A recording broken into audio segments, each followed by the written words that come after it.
Buenos días.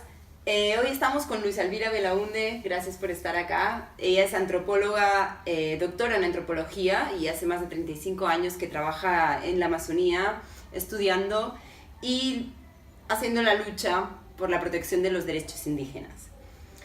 Gracias, de nuevo. Muchas gracias.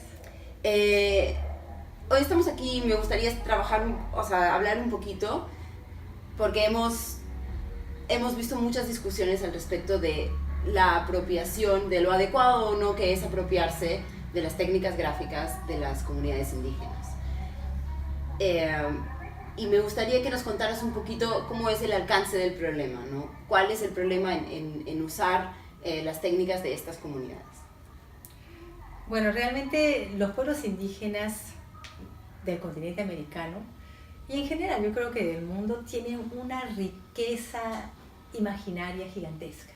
Entonces, cuando uno va a ver tanto los bordados, los tejidos, las pinturas, los grabados, son de una fecundidad prácticamente inagotable. Entonces, claro, sucede que los artistas europeos se inspiran en ellos. Yo creo que esta es una cosa muy antigua, ¿no? No es una cosa reciente, o por lo menos ya en el siglo XX, todo el movimiento surrealista, por ejemplo, fue plenamente inspirado sobre patrones gráficos principalmente africanos, pero también de indígenas americanos. Entonces, esta relación entre, se podría decir, el arte contemporáneo o las artes gráficas, los diseños contemporáneos europeos y las artes llamadas primitivas o indígenas es una cosa muy antigua y problemática, ¿no?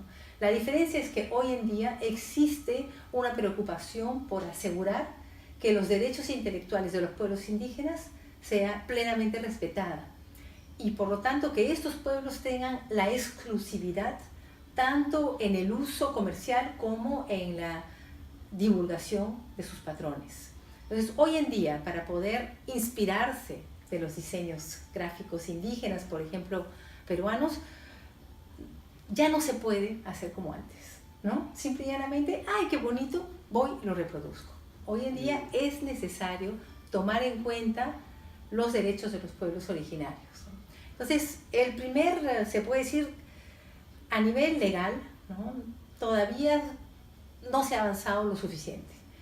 El instrumento legal más importante es la patrimonialización. Entonces, la patrimonialización se refiere en particular a el reconocimiento de la cultura inmaterial, ¿no? Y también al reconocimiento de la cultura material.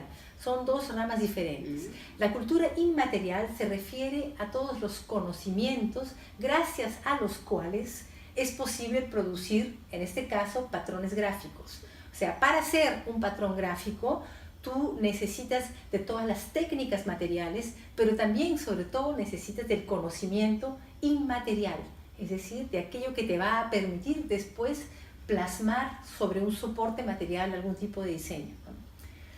Muchas veces la gente confunde el conocimiento material con el conocimiento inmaterial, ¿no?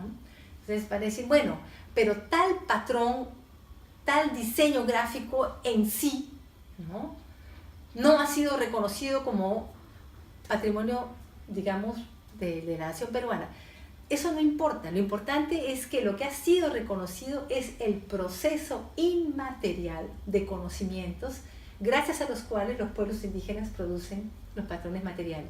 Entonces, en el caso de Perú, en el año 2008, a mí misma, un grupo de pintores Shipibo-Conibo, que pertenecían a un grupo que se llama Barim-Bababo, que significa los hijos del sol, me pidieron si es que yo podía escribir el expediente para pedir la patrimonialización de los diseños Shipibo-Conibo, que son muy conocidos, que se llaman Kene. Y yo acepté, junté toda la información que había, porque realmente los diseños Shipibo-Conibo son diseños que han atraído muchísimo la atención de artistas, de antropólogos, de historiadores, de arqueólogos. Entonces yo junté toda la información que había, armé el expediente y se lo entregué a Barim-Bababo. Barim-Bababo se lo presentó al Ministerio de Cultura. En esa época todavía no era el Ministerio de Cultura, pero se lo presentó a la sección de lo que es actualmente el Ministerio de Cultura, encargado de los procesos de patrimonialización de cultura inmaterial. Y bueno, el CNE fue patrimonializado. Eso no quiere decir que tal o tal o tal o tal diseño específico es patrimonio de la nación. Lo que quiere decir es de una manera más amplia que todos los procesos culturales que están a la raíz de la capacidad que tienen los Shipibo-Konibo de producir diseños, todo eso ha sido reconocido como patrimonio inmaterial de la nación peruana. Y bueno, ese es un instrumento muy importante, porque es un instrumento que da prestigio, ¿no? Que ha permitido la divulgación de los diseños, el hecho de que hoy en día todo el mundo o gran parte ha escuchado la palabra que antes nadie lo sabía, ¿no? Decían, ay, esos dibujitos que hacen los Shipibo-Konibo, no son dibujitos, es kene, ¿no? Y también eso ha permitido que las mujeres Shipibo-Konibo, quienes son las que bordan, pintan, ¿no? Materializan los diseños que ellas ven en su mente, ¿no? Esas mujeres están hoy día empoderadas. Entonces, esas mujeres no permiten que diseñadores no Shipibo-Konibo utilicen sus diseños sin consultarles, ¿no? Y sin por lo menos que haya un reconocimiento abierto de que esos diseños son Shipibo-Konibo. Entonces, ahora mismo sí hay aún algunos diseñadores y algunas marcas haciéndolo, o sea, por desconocimiento, entonces, muy probablemente. Mira, yo no quiero colocar el dedo en tal o tal o tal marca. Lo que pasa es que con respecto a los diseños andinos, ¿no? Las señoras artesanas andinas, por razones históricas, nunca han protestado. Nunca se han podido organizar y protestar y decir, no, esto de aquí es cusqueño, nadie, o eso de aquí es de tal pueblo, de tal lugar. Entonces, también los diseños arqueológicos, ¿no?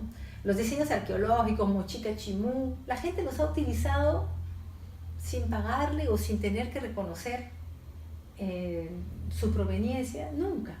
Entonces, los diseñadores actuales han pensado que sería lo mismo con los diseños provenientes de los pueblos amazónicos originarios, pero que viven hoy en día, que hacen diseños hoy en día. Y bueno, no, se han encontrado con el hecho de que los pueblos amazónicos hoy en día, en particular el pueblo Shipibo-Konibo, pero también los otros pueblos, como el pueblo Yanesha, el pueblo Yine, los Ashánica, los Aguajún, todos estos pueblos están mucho más enterados de sus derechos y ellos no están dispuestos a que nadie utilice sus diseños sin que haya un proceso de conversación, ¿no?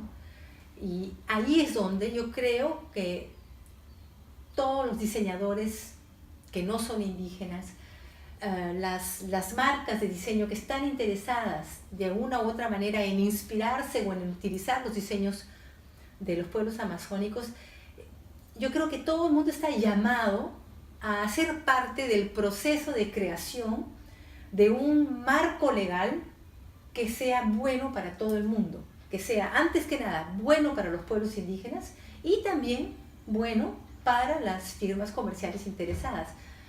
Aquí no se trata de enemistades, ¿no?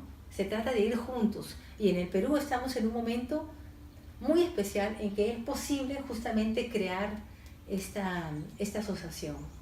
Dime, cuando hablamos de las comunidades costeñas, he oído que hay una diferencia entre la protección de una cultura viva y una cultura muerta. ¿Es eso cierto? ¿O las culturas de la costa, en algún momento alguna comunidad podría pedir protección para, no sé, diseños mochicas, por ejemplo?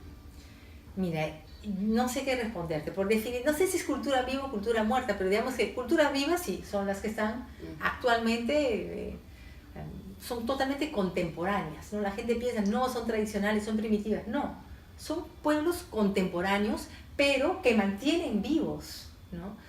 Procesos de conocimiento originarios, probablemente muy antiguos. Los mantienen vivos y para mantenerlos vivos siempre están cambiando, pero al mismo tiempo se remontan a este pasado ancestral. Ahora ya, las culturas arqueológicas son aquellas que están asociadas justamente a todo este mundo gigantesco que hay en el Perú de la arqueología, ¿no? Que es muy antiguo.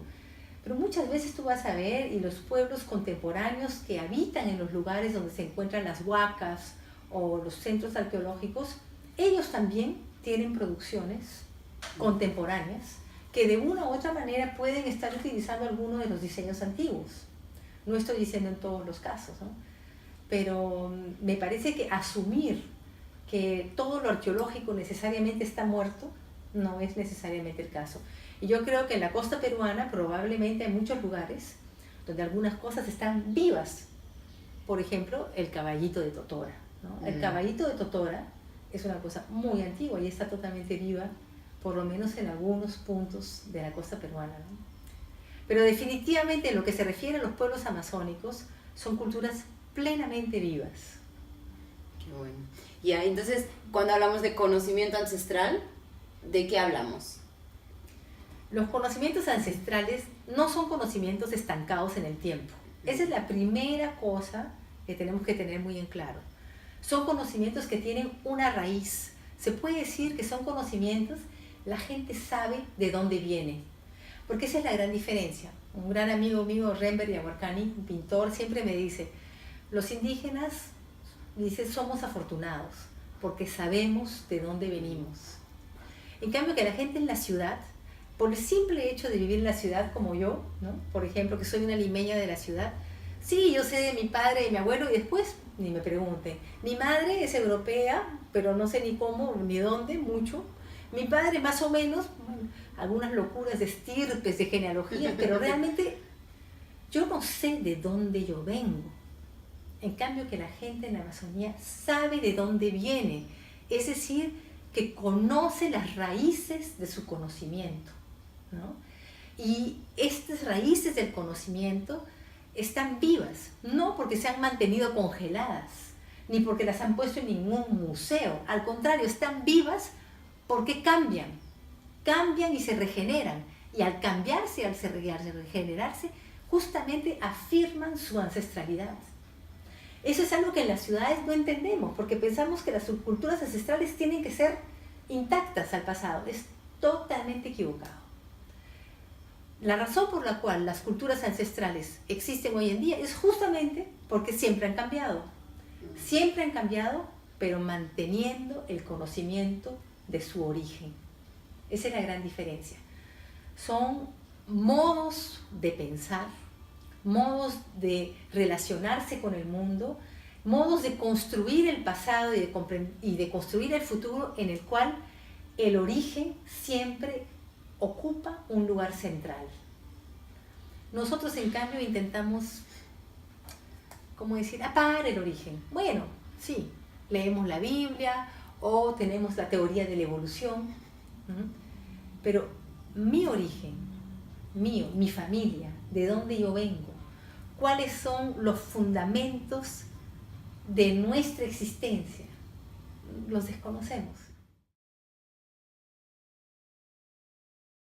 Tenemos definitivamente que proteger la capacidad de esas personas para arreglarse al pasado y seguir evolucionando en el futuro, y de poder enriquecernos nosotros también de ellos y de repente encontrar nuestras raíces, ¿no? ¿Qué estrategias hay actualmente para hacer eso? Bueno, como te mencioné, está la patrimonialización, que es muy importante porque es un reconocimiento oficial, en este caso por el Perú, que reconoce los conocimientos de los pueblos que pertenecen a esta nación como siendo patrimonio cultural inmaterial o material, al depender de los casos. Y algunos de estos conocimientos han sido llevados ante la UNESCO y han sido declarados conocimientos inmateriales o materiales, a depender de la humanidad, ¿no? Como es el Capañán, por ejemplo. El camino inca ha sido reconocido como un patrimonio con aspectos materiales e inmateriales. Es material porque hasta puedes caminar encima, son piedras, pero también es inmaterial porque es toda la concepción de lo que es una enorme red de caminos, ¿no?, que une a gran parte de América del Sur. Todo eso ha sido reconocido como patrimonio de la humanidad, no solo del Perú, ¿no? Entonces, esta patrimonialización es un instrumento muy importante de reconocimiento, de prestigio y también de apoyo, ¿no? Si alguna cosa sucede, si alguien viene y, por ejemplo, hace un graffiti sobre la piedra de los 12 ángulos en Cusco, todos nosotros estamos indignados, ¿no? Eso es un crimen contra un patrimonio de todos nosotros. Lo mismo tiene que suceder cuando alguien utiliza de manera equivocada o se apropia de un diseño gráfico de un pueblo indígena amazónico, ya sea Chipibo, Conibo, Yine, Ashaninka, Eseja, Arambut, Ahuajún, Aidopán, Quichua, lo que sea, ¿no?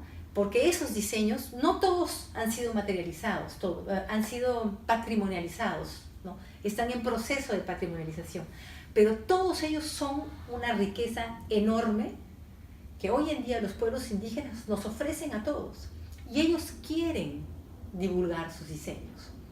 Ellos hacen artesanías, como llamamos nosotros, que realmente son obras de arte, porque nunca hay dos piezas iguales. Son hechas a mano, sin molde, ¿no? Son el fruto del pensamiento, como dicen ellos, son el fruto de una visión que está relacionada con una cosmología muy compleja, justamente con un entendimiento de los orígenes, de la raíz, de las plantas que nutren a la gente, porque aquí las plantas son la fuente de la inteligencia, es la más fuerte, son las plantas. Entonces son de una riqueza fenomenal, y ellos hacen sus artesanías, sus obras de arte, las venden para poder vivir hoy en día que la selva ha sido depredada, ¿no? Ese dinero es muy importante para ellos. Entonces ellos quieren diseminar eso, ellos quieren divulgar eso, pero ellos no quieren que las personas no indígenas se apropien de esos conocimientos sin reconocer su origen, ¿no? Entonces es la oportunidad para que todos nosotros podamos colaborar para construir un marco legal en el cual se dé ese reconocimiento y también se posibilite legalmente la utilización comercial, de manera a que esa utilización sea beneficiosa para los pueblos indígenas, ¿no?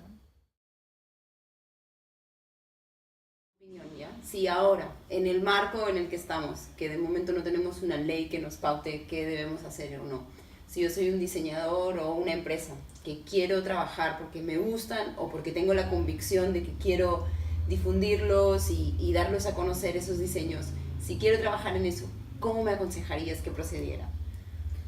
Bueno, primero, antes que nada, yo creo que participando justamente de este proceso de ley sería muy bueno, porque yo creo que esa ley solamente va a ser adecuada si es que justamente las firmas, las personas interesadas, no indígenas e indígenas, participamos juntos.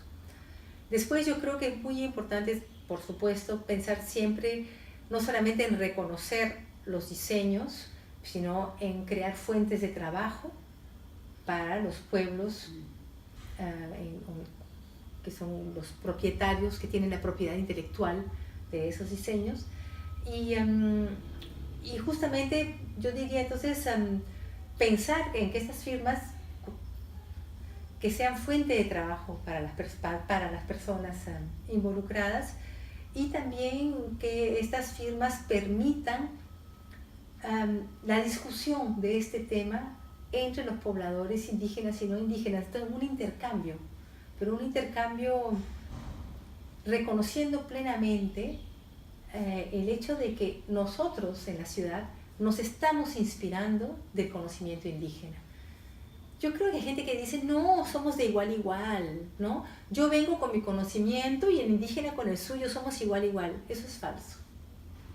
Porque realmente, en este caso, los que son los grandes diseñadores son ellos. Nosotros estamos aprendiendo de ellos. Entonces yo creo que esa actitud es muy importante. Ya a nivel de tal o tal técnica de tejido, o tal técnica de teñido, o tal técnica para el acabado, yo creo que sí. Definitivamente en las ciudades hay técnicas de acabado, de tejido, de teñido, que son mucho más adecuadas para una comercialización en gran escala, ¿no? Pero en lo que se refiere a los diseños, nosotros somos así. Realmente los pueblos indígenas es increíble el universo inagotable del imaginario gráfico. Y nosotros somos realmente, es una bendición estar en un lugar donde hay tanta creatividad. Claro, tan cercano, ¿no? Tan cercano. Tan cercano. Sí, realmente es la oportunidad para aprovecharse de ello y aprovechar que beneficie a todos, ¿no? Para que siga creciendo y para que siga manteniéndose y evolucionando, ¿no? Exactamente, y dar pleno reconocimiento a esa inteligencia suprema de los pueblos indígenas, ¿no? Que nosotros tenemos la gran suerte. Desafortunadamente nos hemos mal acostumbrado tomándola por obvia, pero no es nada obvio. Es una inteligencia suprema. Nosotros tenemos la gran suerte de poder aprender un poco de ellos. Gracias, Luisa. Creo que tenemos un poquito de visión global, ¿no? Y de la perspectiva de los pueblos que muchas veces es difícil tener y entender. Y seguiremos atentos al proceso de ley para poder contribuir y para poder conocer y asegurarnos que las respetamos. Gracias por tenerme aquí. Gracias.